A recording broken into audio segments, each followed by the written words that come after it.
Dengarkan baik-baik mulai dari detik ini, karena 1 menit ke depan akan menampar kesadaran finansialmu dan merombak total cara pandangmu tentang apa itu bisnis yang sesungguhnya. Kalau selama ini kamu merasa sudah memeras keringat dari pagi sampai malam, mengorbankan waktu tidur dan kewarasan, tapi saldo di rekeningmu seolah mengejek karena angkanya tidak pernah beranjak naik, masalahnya bukan pada seberapa keras kamu bekerja. Masalahnya ada pada sistem permainan uang yang salah kamu ikuti. Hari ini, kita akan membongkar tuntas 5 jenis bisnis yang kelihatannya sangat biasa saja, sering dianggap kampungan, jauh dari kata estetik, dan sama sekali tidak pantas dipamerkan di Instagram. Tapi diam-diam justru mencetak uang secara brutal dan bikin pemiliknya mapan dengan aliran uang yang berjalan terus tanpa perlu viral. Poin penting yang harus kamu pegang mulai dari sekarang adalah, berhentilah mengejar bisnis yang hanya mengandalkan gengsi dan validasi sosial. Sistem ekonomi sama sekali tidak peduli seberapa mahal desain interior tokomu atau seberapa cantik logo usahamu jika fondasi transaksimu rapuh. Uang hanya akan mengalir dan menetap pada bisnis yang memecahkan masalah mendasar manusia sehari-hari, memiliki permintaan yang nyata tak peduli krisis atau tidak, dan yang paling penting, menciptakan transaksi yang berulang secara konsisten. Bisnis-bisnis, tidak keren, inilah, seperti usaha kebutuhan harian, jasa penyelesaian masalah rutin, distribusi, jasa perawatan, hingga bisnis berbasis lokasi, yang napasnya jauh lebih panjang dibandingkan startup atau kedai kopi kekinian yang sering rontok dalam 2 tahun pertama. Sebelum kita menyelam lebih dalam ke pembongkaran fakta yang mungkin akan membuat egomu sedikit tersentil, aku ingin tahu realitas di lapangan. Coba jujur dan tulis di kolom komentar, siapa di sini yang pernah merasa terjebak, terlanjur buang modal puluhan juta untuk bikin usaha karena ikut-ikutan tren yang kelihatannya keren, tapi ujung-ujungnya malah stres sendiri memikirkan tagihan bulanan? Mari kita mulai dengan menguliti sebuah ilusi massal yang selama ini disuapkan ke pikiran kita sejak kecil. Sadar atau tidak, kita selalu dibiasakan untuk mengejar sebuah pencapaian yang bentuknya visual. Kita diajarkan bahwa kesuksesan itu wujudnya adalah memiliki sesuatu yang bisa dilihat, dikagumi, dan diberi tepuk tangan oleh orang lain. Akibatnya sangat fatal ketika pola pikir ini dibawa ke dunia bisnis. Saat seseorang memutuskan untuk terjun berwirausaha, fokus utama mereka sejak hari pertama sudah salah sasaran. Mereka sibuk membangun sebuah mahakarya visual.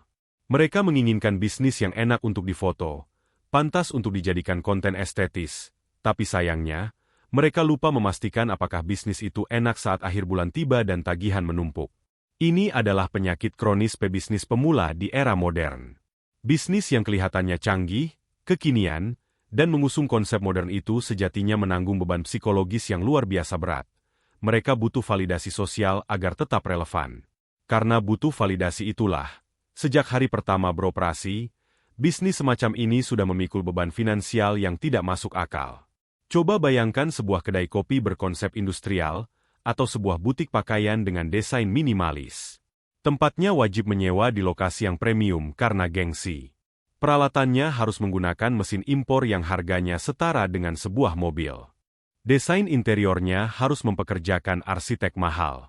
Brandingnya, meskipun pada akhirnya mungkin hanya menggunakan jasa desain logo yang harganya terjangkau untuk mendapatkan kualitas profesional, tetap saja dikemas seolah-olah itu adalah korporasi raksasa. Belum lagi tuntutan untuk membuat konten promosi berkualitas tinggi setiap harinya. Semua tuntutan, keharusan, ini melahirkan satu monster yang seringkali membunuh pebisnis di dalam tidur mereka. Biaya tetap atau fixed cost. Biaya tetap adalah pembunuh berdarah dingin bagi bisnis yang baru merintis. Kenapa? Alasannya sangat berpegang pada logika matematika yang dingin. Saat sebuah bisnis baru buka, pendapatanmu masih berada dalam fase pencarian jati diri. Hari ini bisa ramai karena ada diskon grand opening. Besok bisa kosong melompong. Pendapatanmu belum stabil. Belum ada pelanggan tetap yang bisa diandalkan.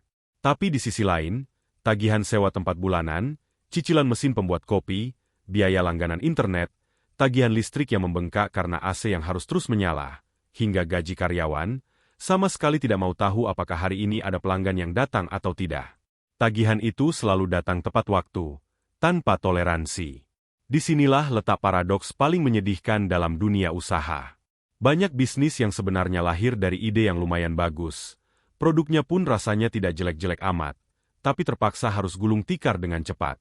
Mereka mati bukan karena pasar tidak menyukai produk mereka. Mereka mati karena kehabisan napas di tengah jalan. Arus kas mereka sudah terlanjur berdarah-darah untuk menutupi biaya tetap yang membengkak, jauh sebelum mereka berhasil membentuk basis pelanggan yang loyal. Mereka membangun sebuah mesin panik, bukan mesin uang. Kamu punya omzet 30 juta sebulan, kelihatannya keren, tapi biaya operasionalmu 28 juta. Marin 2 juta rupiah itu akan langsung hangus tak bersisa saat ada satu saja masalah kecil, misalnya mesin rusak atau atap bocor. Pada titik itu, bisnis bukan lagi alat menuju kebebasan finansial, melainkan penjara yang mengurungmu dalam kecemasan. Pernahkah kamu melihat fenomena bisnis di sekitarmu yang saat grand opening luar biasa heboh, dipenuhi karangan bunga dari pejabat sampai influencer, tapi dalam hitungan bulan tiba-tiba tutup dengan tulisan, disewakan, di depan pintunya? Coba ceritakan pengamatanmu tentang pola kebangkrutan yang sering kamu lihat ini di kolom komentar. Mari kita bedah bersama. Sekarang kita putar haluan dan melihat realitas di sisi seberangnya. Kita masuk pada poin pertama dari 5 bisnis penyelamat kehidupan. Usaha berbasis kebutuhan harian yang berulang. Ini adalah jenis bisnis yang mungkin tidak akan pernah diliput oleh majalah gaya hidup, atau menjadi case study di seminar-seminar startup raksasa.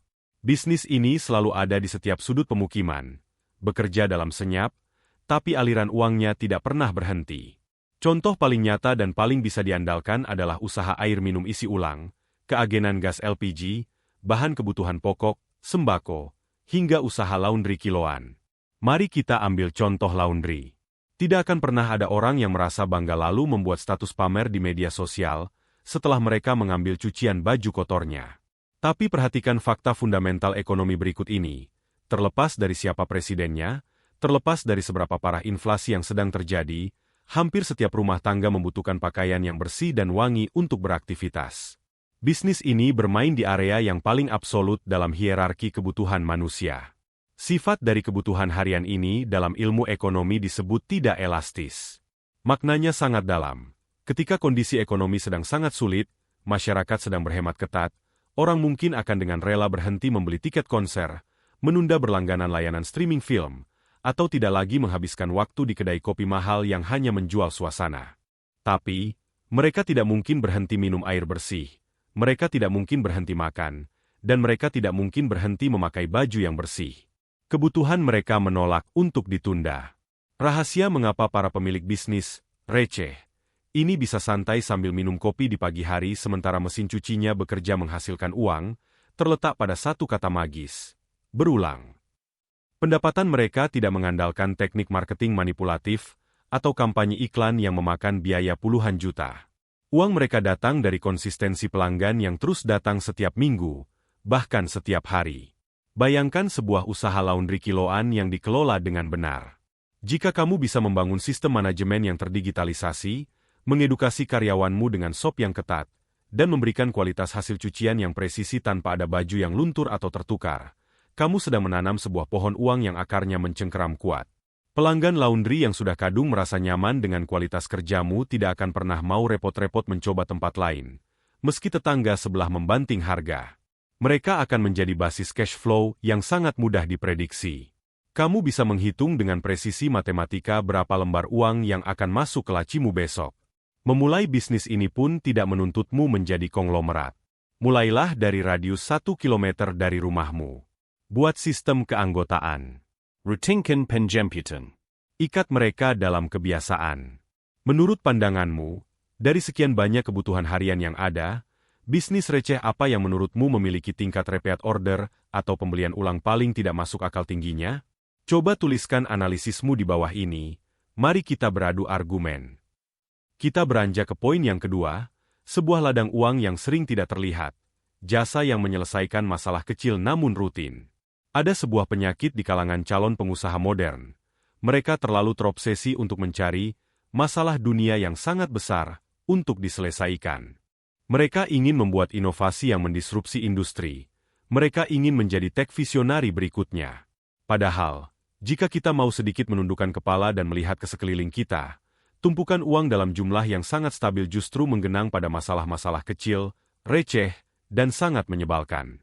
Kita berbicara tentang masalah-masalah yang membuat orang modern merasa malas, tidak punya waktu, atau terlalu lelah untuk mengurusnya sendiri. Pernahkah kamu memikirkan betapa menggiurkannya potensi dari jasa bersih-bersih rumah panggilan secara profesional, jasa perawatan taman kecil, jasa cuci motor dan mobil panggilan yang datang langsung ke garasi, atau bahkan jasa pengurusan administrasi dokumen-dokumen yang birokrasinya membuat pusing kepala? Pelanggan tidak peduli apakah bisnismu itu terlihat mewah atau tidak. Mereka dengan senang hati mentransfer uang ke rekeningmu karena satu alasan kuat. Jasamu telah menghilangkan beban mental dan fisik dari pundak mereka. Di era modern yang pergerakannya serba cepat ini, di mana orang pergi kerja saat matahari belum terbit dan pulang saat matahari sudah tenggelam, waktu dan energi adalah komoditas yang nilainya jauh lebih mahal daripada emas. Mekanisme pencetak keuntungan dari bisnis jasa penyelesaian masalah ini tidak bergantung pada transaksi bernilai fantastis dalam satu waktu, melainkan pada keajaiban frekuensi. Nilai dari satu kali mencucikan motor mungkin hanya puluhan ribu rupiah. Terdengar sangat tidak keren. Tapi bayangkan jika kamu memiliki 10 pelanggan setia di satu perumahan elit yang meminta motornya dicuci setiap hari Minggu pagi tanpa putus sepanjang tahun. Uangnya menumpuk menjadi gunung yang sangat konsisten dengan biaya operasional yang nyaris menempel di angka 0, karena alat kerja dan bahan bakunya sangat murah. Cara memulainya pun tidak membutuhkan gelar sarjana bisnis. Kamu hanya perlu menjadi pendengar yang baik. Pasang telingamu baik-baik saat sedang mengobrol dengan tetangga atau teman kantormu. Apa keluhan yang selalu mereka lontarkan setiap menjelang akhir pekan? Aduh, malas banget harus kuras toren air. Atau, capek rasanya lihat rumput liar di halaman depan. Tangkap sinyal itu. Itu bukan sekadar keluhan. Itu adalah uang yang sedang berteriak minta diambil. Setelah itu, datanglah dengan penawaran yang tidak bisa ditolak. Harga yang transparan tanpa biaya tersembunyi, proses pengerjaan yang tidak mengganggu privasi, dan kepastian waktu. Coba kamu putar memori sedikit. Keluhan paling sepele dan menjengkelkan apa yang paling sering kamu atau keluargamu ucapkan saat sedang libur di rumah, yang rasanya kamu rela bayar berapapun asalkan ada orang yang membereskannya detik itu juga? Tolong bagikan penderitaan recehmu itu di kolom komentar. Siapa tahu itu bisa jadi pemicu ide bisnis brilian untuk penonton lain. Sekarang kita akan membongkar poin ketiga, sebuah konsep yang paling sering disalahpahami dan diremehkan oleh mereka yang buta strategi, fokus pada distribusi, bukan produksi.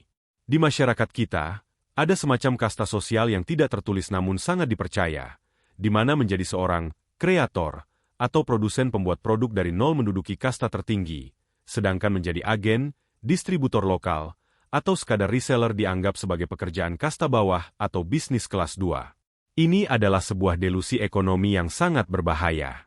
Realitas bisnis yang sesungguhnya berbicara lain. Seringkali, pemain yang paling aman posisinya, memiliki margin paling stabil, dan paling kebal terhadap perubahan tren justru berada di tengah rantai pasok, sang penghubung. Mari kita bongkar logikanya. Saat kamu memilih untuk menjadi tangan kanan distribusi, kamu secara sadar telah melempar hampir semua risiko bisnis yang mematikan kepada orang lain. Kamu terbebas dari siksaan berbulan-bulan melakukan riset pasar dan pengembangan produk. Kamu tidak perlu pusing memikirkan limbah sisa produksi atau alat pabrik yang rusak. Kamu bahkan tidak perlu menghamburkan uang untuk mengedukasi pasar agar mereka paham kegunaan barangmu, karena produsen aslinya sudah melakukan itu. Jika kamu memegang kendali distribusi, permainanmu murni tentang akses, logistik, dan kecepatan. Kamu tidak dituntut untuk menjadi yang paling unik. Produkmu bisa saja sama persis dengan barang yang dijual di pasar ujung jalan. Kamu hanya dituntut untuk menjadi yang paling dekat, paling cepat merespon pesan pelanggan, dan paling siap sedia kapanpun mereka menjerit membutuhkan barang tersebut. Analogi sederhananya begini, kamu bukanlah sang pencipta mata air, kamu hanyalah orang yang membangun dan mengendalikan pipa-pipa air yang mengalir ke rumah-rumah penduduk.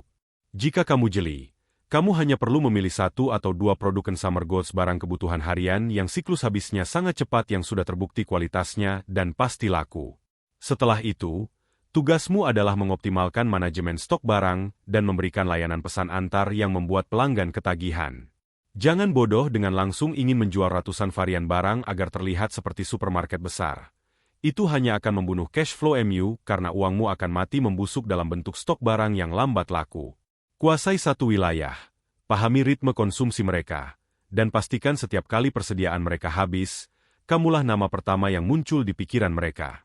Margin per unit yang mungkin hanya 1.000 atau 2.000 rupiah, ketika dikalikan dengan volume ribuan unit per bulan yang terjadi secara rutin, akan berubah menjadi mesin pencetak uang yang luar biasa padat. Kalau saat ini di depanmu ada koper berisi modal segar, manakah jalur yang akan kamu pilih secara rasional? Apakah kamu lebih rela bersusah payah memikirkan pembuatan produk baru yang belum jelas siapa pembelinya?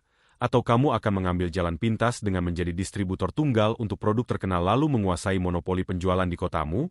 Aku sangat ingin membaca analisis strategimu di komentar sekarang juga. Lanjut ke poin keempat. Sebuah ranah yang benar-benar tidak tersentuh oleh gemerlapnya dunia korporat. Usaha berbasis perawatan, pemeliharaan, dan servis.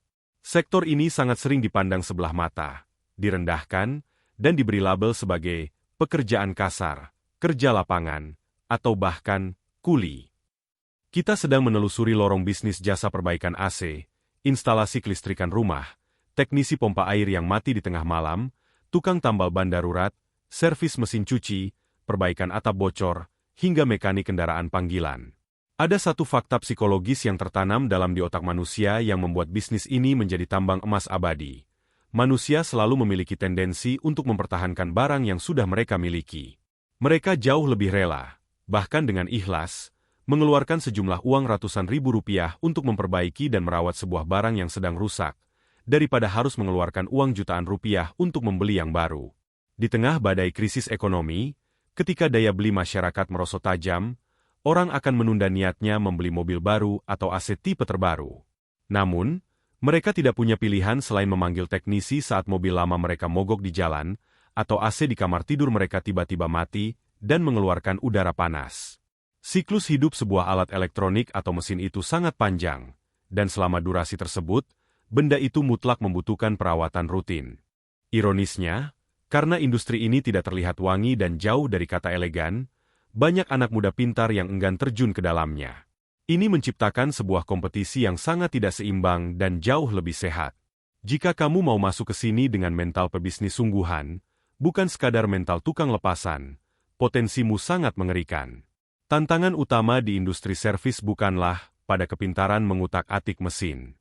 Sejujurnya, teknisi yang pintar itu jumlahnya sangat banyak.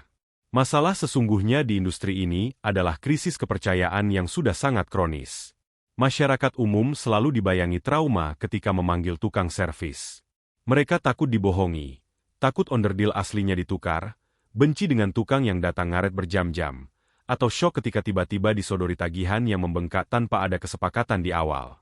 Ini adalah kelemahan kompetitor yang bisa kamu bantai habis-habisan. Jika kamu bisa membangun sistem bisnis servis yang mengedepankan standar mutlak, datang selalu on time sesuai jadwal, mampu menjelaskan kerusakan mesin dengan bahasa manusia biasa tanpa melebih-lebihkan, selalu memberikan transparansi harga dan pilihan suku cadang sebelum mulai membongkar, dan bekerja dengan sangat rapi tanpa meninggalkan sampah, kamu akan dianggap sebagai dewa penyelamat. Konsumen yang pernah merasakan kelegaan dan keamanan transaksimu tidak akan pernah membiarkan orang lain menyentuh barang mereka. Nomor teleponmu akan disimpan sebagai kontak darurat, dibagikan ke seluruh grup WhatsApp keluarga dan perumahan. Dari situ, kamu bisa mengubah model bisnismu dari sekadar panggilan darurat menjadi bisnis berlangganan, menawarkan kontrak servis berkala setiap 3 bulan sekali. Aku yakin setiap orang pasti punya pengalaman tak terlupakan soal ini. Pernahkah kamu punya pengalaman sangat buruk, merasa ditipu mentah-mentah, atau dibikin darah tinggi oleh teknisi abal-abal yang datang ke rumahmu? Apa kejadian spesifik yang membuatmu kapok? Tumpahkan amarah dan ceritamu di komentar, agar kita semua bisa belajar standar pelayanan seperti apa yang paling haram dilakukan dalam bisnis. Kini kita menembus poin yang kelima, sebuah model pertahanan bisnis yang sangat sulit ditembus bahkan oleh perusahaan raksasa sekalipun, usaha berbasis kedekatan geografis atau lokasi. Ini adalah entitas bisnis yang urat nadinya menyatu dengan denyut kehidupan komunitas tempat ia berdiri. Buktinya bisa kamu lihat pada warung kelontong kecil yang berjejal di antara ganggang padat, penyedia jasa fotokopi dan cetak dokumen di sebelah pagar kampus, penjual gorengan sarapan pagi di tikungan jalan, atau layanan titip beli lokal. Seringkali, para pengusaha kecil ini dicekam rasa minder yang tidak beralasan. Mereka ketakutan mati kutu saat melihat jaringan minimarket waralaba raksasa dengan lampu terang benderang buka di jalan utama, atau ketika marketplace besar membakar uang dengan membagikan diskon gila-gilaan dan bebas ongkos kirim. Ketakutan itu muncul karena mereka melupakan dua variabel paling krusial yang mengendalikan emosi pembeli, waktu dan tenaga. Kamu harus paham hukum ini. Bisnis yang letaknya hanya sejengkal dari pintu rumah konsumen tidak perlu berdarah-darah mengikuti perang harga yang mematikan. Mereka tidak bertarung di arena harga murah. Mereka bertarung di arena ketersediaan dan kenyamanan. Mari kita gambarkan situasinya. Saat cuaca di luar sedang hujan deras tak henti-henti, dan seorang ibu menyadari tabung gasnya habis saat sedang memasak makan malam, apakah menurutmu ia akan repot-repot membandingkan harga di minimarket luar perumahan yang lebih murah Rp500? Tentu tidak. Logika ekonomi kalah oleh kemalasan fisik. Ia tidak ingin kehujanan. Ia tidak ingin menyalakan motor. Ia tidak ingin menyita waktunya. Ia akan dengan senang hati berjalan beberapa langkah ke warung tetangga sebelah dan membayar harga berapapun yang diminta. Sama halnya dengan mahasiswa yang terburu-buru harus menyerahkan tugas di pagi buta, mereka akan masuk ke tempat fotokopi terdekat tanpa peduli selisih harga per lembarnya. Nilai absolut dari bisnis ini adalah kenyamanan geografis. Cara memenangkannya bukan dengan membuat spanduk besar, tapi dengan benar-benar menyatu dan memahami anatomi lingkungan tersebut. Jam berapa orang-orang di pemukiman ini mulai menyalakan motor untuk berangkat kerja? Kebutuhan mendadak semacam apa yang paling sering membuat mereka panik mencari warung di jam 9 malam? Pastikan bisnismu adalah entitas yang selalu bernapas dan stoknya selalu utuh di jam-jam rawan tersebut. Kedekatan lokasi bukan sekadar perhitungan jarak meter, melainkan tentang kemampuanmu hadir tepat di detik saat konsumen merasa sangat putus asa membutuhkan sesuatu. Coba perhatikan baik-baik di radius 500 meter dari tempat tinggalmu. Sebutkan satu bisnis sangat kecil yang paling sering menjadi pahlawan tanpa tanda jasa, yang selalu menyelamatkan hidupmu saat kamu butuh sesuatu dalam keadaan darurat. Berikan apresiasimu untuk bisnis lokal jagoanmu itu di kolom komentar ya. Setelah kita membedah organ dalam dari kelima jenis bisnis pertahanan ini, tibalah saatnya kita menghancurkan satu mitos raksasa yang sering dijadikan alasan orang-orang gagal. Ada banyak pandangan sinis yang kerap berbunyi, bisnis recehan kelas bawah seperti itu mana mungkin bisa bikin orang kaya raya? Mentok-mentok omsetnya cuma cukup buat menyambung hidup dari hari ke hari. Pernyataan ini bukan saja sombong, tapi membuktikan kecacatan fatal dalam memahami ilmu bisnis. Yang membuat sebuah usaha jalan di tempat, tidak pernah membesar, dan justru membuat pemiliknya mati perlahan karena stres kronis, sama sekali bukan ditentukan oleh apa jenis usahanya. Yang membunuhnya adalah cara pengelolaannya yang primitif. Banyak sekali orang yang terjebak ilusi. Mereka pikir mereka sedang menjalankan sebuah bisnis, padahal yang terjadi adalah mereka sekadar memiliki pekerjaan serabutan, yang mengharuskan mereka bekerja untuk diri mereka sendiri dengan jam kerja 24 jam. Mereka melakukan semuanya sendirian seperti manusia super. Mereka mengandalkan daya ingat yang terbatas untuk mencatat utang piutang pelanggan, mereka memberikan pelayanan yang standarnya berubah-ubah tergantung mood mereka hari itu, tidak ada sop yang jelas, dan dosa paling mematikan. Mereka menyatukan laci uang hasil usaha harian dengan dompet pribadi yang dipakai untuk jajan keluarga. Jika dikelola dengan cara yang serampangan seperti itu, mau kamu berbisnis berjualan berlian pun, usahamu dijamin akan tetap kerdil dan berakhir tragis. Rahasia terbesar mengapa ada pengusaha yang bisa mengendarai mobil mewah dan membeli aset properti bermodal bisnis laundry kiloan atau keagenan galon air, terletak pada obsesi mereka dalam membangun sebuah sistem. Sekalipun komoditas yang mereka jual sangat sederhana, infrastruktur operasional mereka layaknya sebuah mesin pabrik. Mereka menerapkan aturan yang sangat kejam pada kedisiplinan. Harga dipatok dan distandarisasi tanpa tawar-menawar yang tidak jelas. Mutu layanan diawasi dengan daftar periksa, checklist, yang kaku agar kualitasnya tidak pernah turun. Jam buka dan tutup dipatuhi layaknya jam militer. Mereka mendokumentasikan setiap alur kerja sekecil apapun menjadi sebuah prosedur operasi standar. Mengapa ritual standarisasi ini adalah hidup dan matinya sebuah usaha? Karena jika usahamu masih bergantung pada failing dan kehadiran fisikmu 100%, usahamu itu cacat. Tanpa standar yang baku, sebuah bisnis mustahil bisa didelegasikan kepada karyawan baru. Jika setiap komplain pelanggan, setiap keputusan belanja stok, dan setiap hal sepele harus menunggumu yang turun tangan menyelesaikannya, maka percayalah, kamu tidak sedang memiliki sebuah mesin pencetak kekayaan.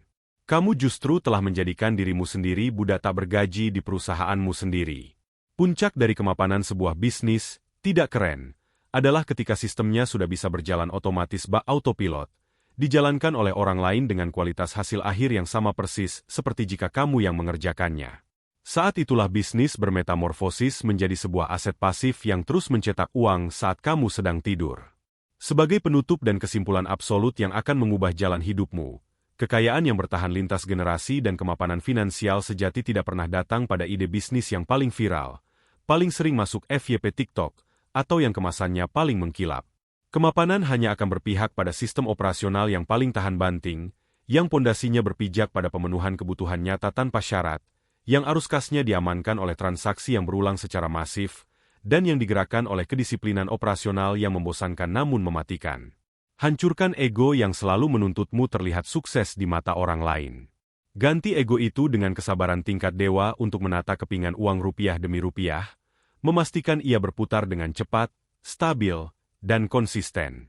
Membangun bisnis itu hakikatnya sama persis dengan proses menanam fondasi beton sebuah gedung pencakar langit. Proses menanam fondasi itu kotor, berbalut lumpur, terpendam jauh di dalam tanah di mana tidak ada satu orang pun yang bisa melihatnya untuk memujinya.